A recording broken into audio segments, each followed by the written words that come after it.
नमस्कार दोस्तों, आप सभी का स्वागत है हमारे YouTube चैनल मानव जीवन में। तो चलिए आज की प्रस्तुति शुरू करते हैं। दोस्तों, लौंग का जोड़ा नवरात्रि में मां दुर्गा की प्रिय वस्तुओं में से एक माना जाता है। नवरात्रि में रोजाना मां दुर्गा को लौंग का एक जोड़ा चढ़ाने से आपके जीवन में चमत्कारी परिवर्तन होते हैं। इसके अलावा लौंग के जोड़े के कुछ असरदार उपाय आपके रूठी हुई किस्मत को चमका सकते हैं।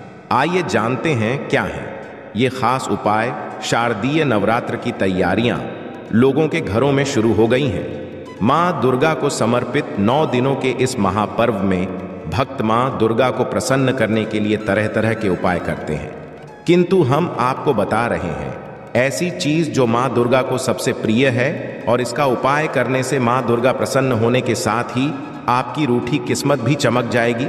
मां दुर्गा को लौंग का जोड़ा सबसे प्रिय है और उनकी पूजा में लौंग चढ़ाने का विशेष महत्व माना जाता है।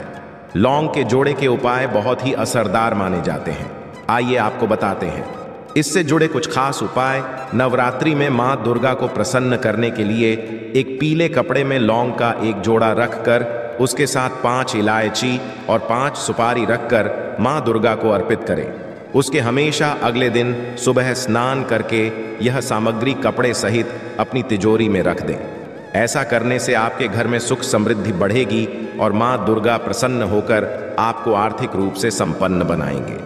यदि आप जॉब के लिए काफ़ी दिन से परेशान हैं, यदि आप कई दिनों से जॉब को लेकर परेशान हैं और काफ़ी मेहनत करने के हमेशा भी आपको मनचाही जॉब नहीं मिल पा रही है, तो नवरात्रि में रोजाना लौंग का एक जोड़ा अपने सिर के ऊपर से 7 बार उतार कर मां दुर्गा के चरणों में अर्पित कर दे।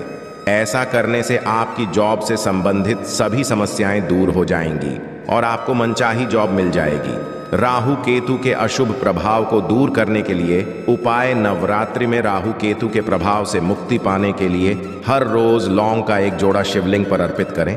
ऐसा करने से भगवान शिव की कृपा आप पर होगी और कुंडली से राहु केतु के अशुभ प्रभाव दूर होंगे। और इसी के साथ रोजाना करें लौंग कपूर का धुआं। नवरात्रि के 9 दिनों में रोजाना लौंग और कपूर का धुआं पूरे घर में रोजाना करने से आपके घर से अशुभ ऊर्जा और नकारात्मकता दूर होती है। रोजाना सुबह 9 दिनों तक इस उपाय को से आपके घर से सभी प्रकार की नकारात्मकता कम होती है। तो आप जान लेते हैं नवरात्रि में कौन से कार्य हमें करने चाहिए और नहीं करने चाहिए। नवरात्रि में घर से बाहर निकाल दें ये 5 चीजें, वरना नाराज हो जाएंगे मां जगदम्बे।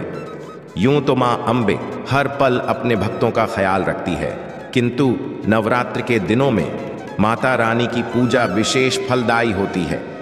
इस दौरान पूजा का लाभ भी शीघ्र ही मिलता है। इसका कारण यह है कि मां दुर्गा नवरात्रि के दौरान पृथ्वी पर प्रस्थान करती है और अपने भक्तों की मनोकामना को सुनती है। कहा जाता है कि नवरात्र के पावन दिनों में जहां जहां माता रानी की मूर्ति या तस्वीर सजाकर पूजा होती है, उन सभी जगह मां अम्बे निवास करते हैं और अपने भक्तों की पूजा प्रत्यक्ष स्वीकार करती है। इसलिए मां दुर्गा की कृपा पाने के लिए नवरात्रि को बहुत ही पावन माना जाता है।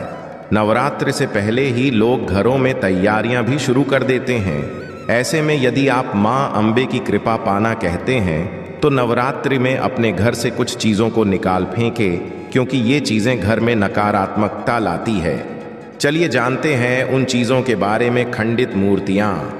घर में किसी भी भगवान की खंडित मूर्ति नहीं रखनी चाहिए, इसे शुभ नहीं माना जाता है। यदि आपके घर में खंडित मूर्तियां हैं तो शारदीय नवरात्रि के शुरू होने से पहले घर से इसको निकालकर किसी पवित्र नदी में डाल देना चाहिए।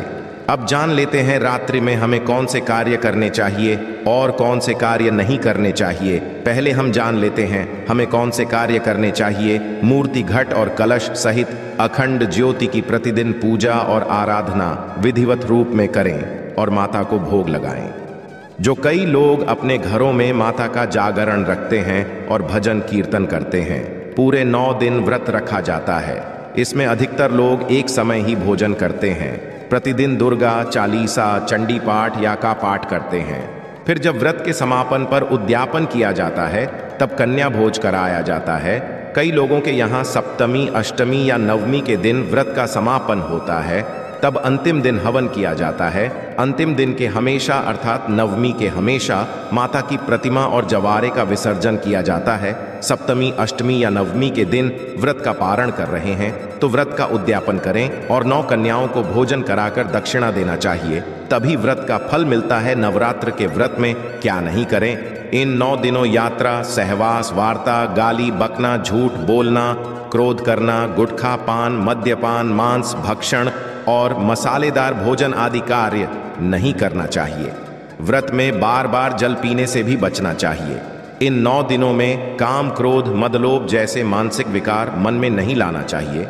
तो इन 9 दिनों में किसी भी प्रकार से किसी महिला या कन्या का अपमान न। अधिकतर लोग 2 समय खूब परियाली खाकर उपवास करते हैं। ऐसा करने से व्रत का फल नहीं मिलता है। उपवास को उपवास के तरीके से ही करना चाहिए। 4 अशौच अवस्था में व्रत नहीं करना चाहिए। जिसकी शारीरिक स्थिति ठीक ना हो, व्रत करने से उत्तेजना बढ़े और व्रत रखने पर व्रत भंग होने की संभावना हो, उसे व्रत नहीं करना चाहिए। स्त्री को भी व्रत नहीं रखना चाहिए। यदि कहीं पर जरूरी यात्रा करनी हो तब भी व्रत रखना जरूरी नहीं है। जैसी स्थिति में भी व्रत नहीं रखे, व्रत को बीच में ही तोड़ना नहीं चाहिए। यदि कोई गंभीर बात हो तो ही माता से क्षमा मांगकर ही व्रत तोड़ा जा सकता है। यदि एक समय भोजन करने का व्रत ले रखा है तो यह भी जानना जरूरी है कि भोजन में क्या खान और क्या नहीं खाना चाहिए। जैसे नवमी के दिन लौकी नहीं खाते हैं, मन से ही कुछ भी नहीं खाना छोड़ना चाहिए। मनमानी व्रत या संकल्प नहीं लेना चाहिए। जो शास्त्र सिद्ध हो वही कार्य करना चाहिए। हम जानेंगे इस वीडियो में नवरात्रि में धन प्राप्ति के उपाय के बारे में। इन पवित्र दिनों में माँ दुर्गा की असीम कृपा पाने के लिए कुछ ऐसे उपाय भी किए जा सकते हैं जो आपकी आर्थिक स्थिति को ठीक करने में मदद करते हैं और धन लाभ के योग्य बना सकते हैं। नवरात्र के दौरान आप किसी भी एक दिन पानी में दही मिलाकर नहाए।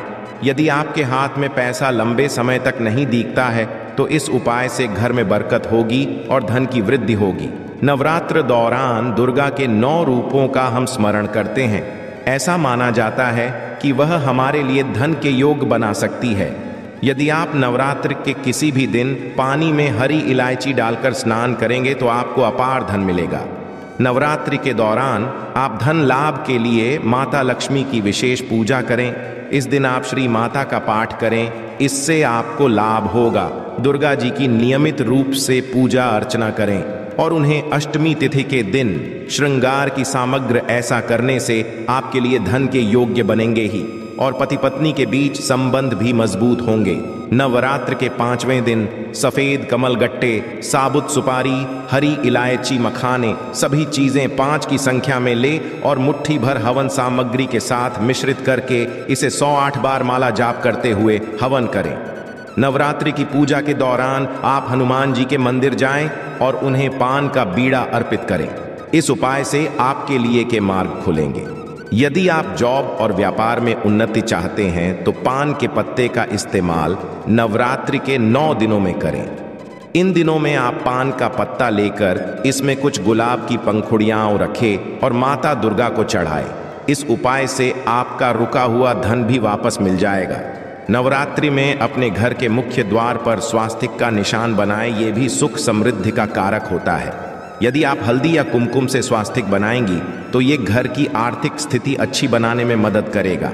नवरात्रि में कलश पर नारियल रखा जाता है या घट की पूजा की भी विशेष मान्यता है।